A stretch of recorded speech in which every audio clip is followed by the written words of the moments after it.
Hey, what's up, guys? Matthew Bellman, Ryan Kostrowski, DFS 5 pack. Thumbs up is always appreciated. We're just going to talk sports betting real quickly. And I think what we'll start with is the fact that there's only 3 NBA games tonight. And something that you preach is don't force heavy betting into something that you are not comfortable with. So I believe they use the term units, if I'm correct.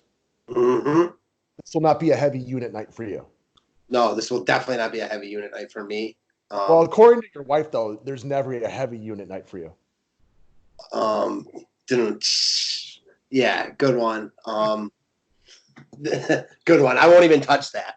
Uh, That's her as job. far as far as tonight goes, yeah, only 3 NBA games, a week slate, week college slate for a Monday night. Conference tournaments are starting. I'll have some action, but it won't be a lot. You'll have some action because you're a degenerate, but you'll keep it Yes. light and just be interested. It's something that you can watch and feel like you're enjoying the games. But you'll definitely, like I know, like sometimes when you're playing MLB DFS in the summer, and I'll watch how much you bet on a certain slate and one that you love. Like if you just feel like Coors is going to tank, everybody will be there. You got a guy you love to you play. You might throw 4 grand into that slate, whereas the next slate you don't like it, you might have $100 in it. Yes. Yes, yes, and yes. Hopefully, I am at that point soon enough. I need a win, and that overlay jackpot would really help me in those endeavors. Speaking of the overlay jackpot, guys, we can't say it enough times. Although Matt wants me to stop saying it because he wants people to stop playing it, so he has a better opportunity to win it. But it is legit. It is actually over $17,000 now. So you throw in. Oh, it was. Let me actually refresh this bad boy. Okay, but you throw in the 180. You win this thing tonight by going 12-0. You win $17,000. So the name of the website is overlaytfs.com. Give it a real strong look. Yeah, I mean, really can't beat that. I'm entering it in a couple times tonight. Yeah, you've had a nice little run because if you finish in the top 10%, you get 180 off your $22 bet. So I know like in the last day or two, you've had, I think, 6 entries in there and won 3 of them, Mm, yes, something along those lines. So that is yes, off of 100 and what are we at? 66, $132. You have taken back 540, yeah, we'll take that all day, right? right? And it gives you more entries in trying to win the big thing. So Mm, yes. That being said, okay. So that's just kind of an overview of how you attack sports betting. And I know you do that from both a sports betting angle and a DFS angle. Clearly, you can't do that in year-long fantasy, but as far as like a daily type of thing goes, there's no reason to shove heavy money into slate that you're not in. For me, kind of as a side note to that and something that we preach over here, like I got 2 young kids. There are days with NBA slate starting at 6 p.m. Central. I am just busy with dinner, sports. On those days, I play light. I don't force heavy entry. Not that I'm a big, money player, heavy entries into something like that because you just don't have time to do it. Exactly. You have to be honest, especially in NBA. You can't force your money in and then not be able to look at it and really be on it 100% with you. All right. So going back to the NBA games for tonight, you sounds like you have zero interest in Charlotte, Atlanta, any piece of it. Yeah, I have no interest in that game. Okay. Toronto, Utah, I think it sounds exactly like the same thing. I'll always like a team like Toronto getting points, but Okay. I'm not really interested. You know what I mean? Like, I wouldn't want to give points with Utah here, but I think Utah wins the game, so I have no real interest in this game. Yeah. And 4 points in NBA is so small these days. Yeah, but you say that about any spread because you're not used to spreads. There's the points for a reason, you know? Yep. It's 1, 2 baskets in NBA. It's a small amount. So like you could be winning this game 3 or 4, and all of a sudden you got one foul at the end. It's a very small wiggle room. For sure. Now you were looking at Milwaukee and Denver earlier today, and the line was at -2.5, I think it was, and now it's up to -5.5. So to somebody who's new to sports betting, can you just give like a quick tutorial or real brief understanding of why that you think that's happening? Well, to be honest, like the line was never like when this line came out last night, it was at 5.5. I think that too must have been when Giannis still might have been playing. So Giannis is going to have like a 3 point effect on that line. Okay. All I've seen it today is 5.5. It looks like it's creeping towards 6, but that movement must have been from when Giannis was out. Okay. Because he matters a lot to the spread, obviously. Hell yeah. -2 must have been when he was like questionable. Because Okay. if he were playing in this game, it's hard to have Miami as a or Milwaukee as a dog anywhere. They were just like a pick 'em in the Lakers. They wouldn't be a dog here with Giannis playing. So Denver -2. I'm just speculating here. Must have been when Giannis was up in the air, and then it moved to 5.5 with Giannis out, and it's creeping towards 6, and that makes all the sense in the world. Do you agree? Yep, I get that. That makes a lot of sense. What were you leaning on towards this game? I know when we discussed this one from a DFS perspective and on overlay, you really like the idea of Milwaukee playing well tonight. Now, has anything changed in your mind that makes you kind of want to step back from that? Yeah, your points against Milwaukee, I obviously talked to you a lot. I respect your opinion. It is a good spot for Denver. I like Milwaukee getting the points, and I love that it is a case of like, what have you done for me lately? Milwaukee had just lost to Phoenix. They're without Giannis. Denver's also not playing well, though. I think this is too many points. Now it's, again, a close-ish spread because a couple baskets away. I'm worried because, like you said, Middleton and Bledsoe played full games yesterday, and that's my big concern is they might not have enough fight left in them. However, they've been good this year without Giannis. Denver is struggling. Matter of fact, like without Giannis, Milwaukee as constructed, I'll say is, I'll put it like this. The difference between Milwaukee and Denver as they're constructed without Giannis is smaller than the difference when Giannis plays. Do you agree? So I'm going to try to phrase that and make sure I understand it. You think that when Giannis plays, Milwaukee is better than Denver, than the difference of when Giannis doesn't play, Denver is better than Milwaukee? Yes.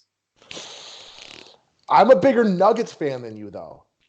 And that's where I think that's tough. I mean, they are struggling a little bit right now. You talked about it. Losing to the Warriors and the Cavaliers is kind of pitiful and barely being able to beat the Hornets. They did beat the Raptors game Good before win. that. Yeah. But they've, lost to some good teams lately. Thunder, Lakers. These wins against the Suns and Spurs, not overly impressive. Blazers, not really impressive. They've only had a couple of good wins recently, including beating Milwaukee in Milwaukee on a back-to-back. That was a really good win, but that was a month ago. That was a great win for them. Probably the best win of their year. So if I guess gun to head, had to bet this one, as assuming everybody's playing, which is all that we can assume right now, I just don't like this spot for Milwaukee. And it is, they fought hard yesterday. I do want to give them credit. I mean, the Suns came out hot, and they put together a really, really good first quarter. They had a 20-point lead. Milwaukee tried all game to dwindle that lead down, successfully got it down to single digits a couple of times, but the Suns came through. But they fought really, really hard. I just can't imagine them having much left in the fourth quarter of this game. That's a concern, and Denver could run away with it. Other point that goes along with this, and they brought that up yesterday, the Milwaukee guys aren't used to playing 36, 37 minutes a game. That's true. Milwaukee is still deep, though. And I guess I'll say this, I know it's a tight-ish spread, but, Denver's lost at home to Golden State. You just said they barely beat Charlotte. They lost to Cleveland. Why should they be 6-point favorites at home against Milwaukee, who's much better than all those other teams, just because we feel like they should play well here? I think that's baked into the line, that people are like, oh, Denver needs to play well here. And I think there's just value in that 5.5, 6. Well, we think Milwaukee needs to play well here too, but that doesn't mean they will, because they've been struggling shooting the ball lately and giving up a lot of open threes, even more than usual. But you've said, they don't care. They don't need this game. Denver's still fighting for seeding. Milwaukee's not.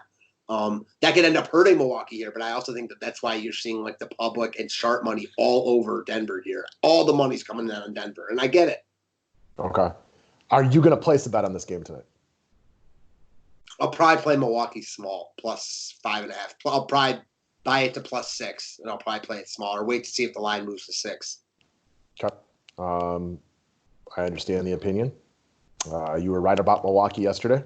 Seems like this show is heavily featuring the Bucks since we started talking about sports betting on here, with I think 3 of the 6 days now featuring a Bucks bet. 1-1 so far. We'll see what happens tonight. The difficulties with betting on the NBA is something that we talk about a lot with DFS right now. 3-point shooting has it's such an uncontrollable thing for guys like you to bet on, or for me to bet on, because it's just, we have no way of knowing.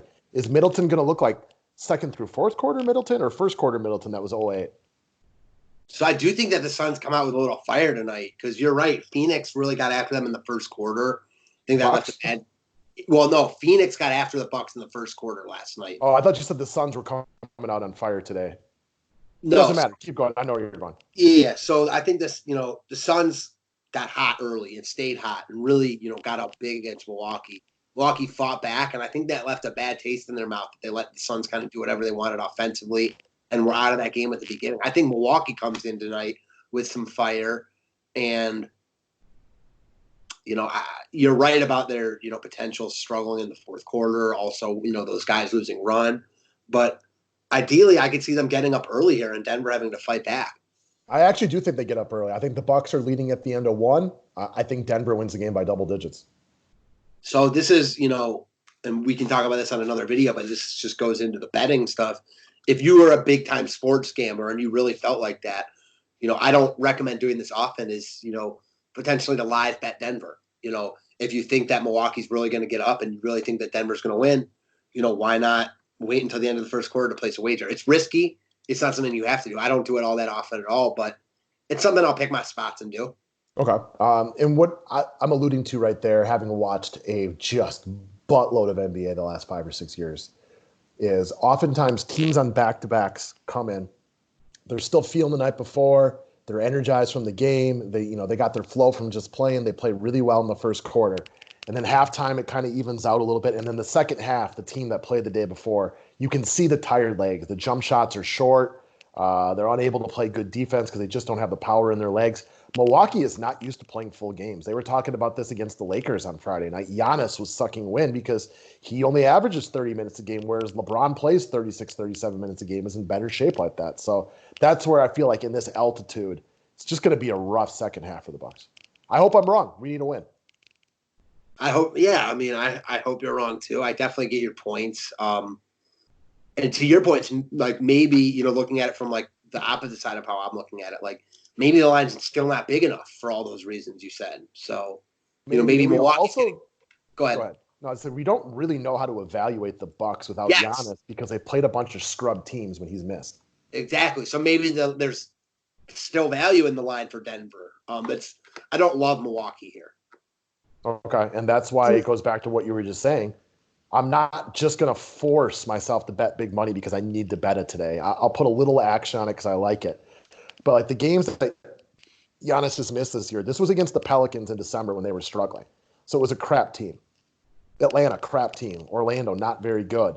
Washington, not very good. Sacramento, not very good. Indiana, this was the one right before the All-Star break. They're a decent team, and they needed this desperate win. So it's difficult to evaluate Milwaukee because it's not like they've been playing good teams like Denver, even if they haven't played that great the last couple of days, in the absence of Giannis.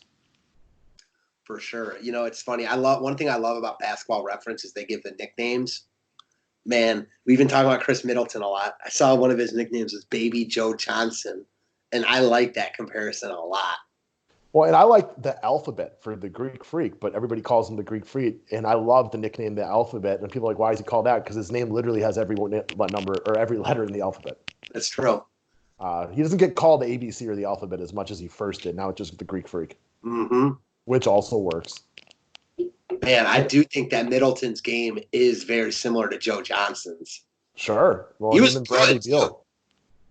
I mean, Joe Johnson is one of those guys people forget about how long and how well he played. This guy was in the NBA from 2002 to 2018. I mean, this guy was a scorer. Yeah, there were games in here for Phoenix and Atlanta. This guy was, making 2 threes a game. Where was his points per game average? He was a 20-point per game scorer for 5 straight years. Yeah, that's good, man. Like, to be able to put the ball in the hoop like that was no knock on Middleton at all. I mean, no, this is 10 years ago, too, when the NBA, I mean, I'm not saying it was the same as the 80s, but there wasn't quite as many points as there is now. He was very good. He's not like a Hall of Famer, but he's like in that period, like a borderline all-star type guy. Yeah, I don't think he made any all-star teams, though. Really? He's got a lot of them. ISO Joe, Joe Cool, Big Shot Joe, Armadillo Cowboy. Love that. Anyways, guys, that's what we got for today. Gave our opinions on the Bucks. I think we've split the Bucks a little bit one-on-one. I've kind of abstained, but said the way I would lean, and we're shooting 50-50 on them. We'll see what happens tonight. Yep, let's get it.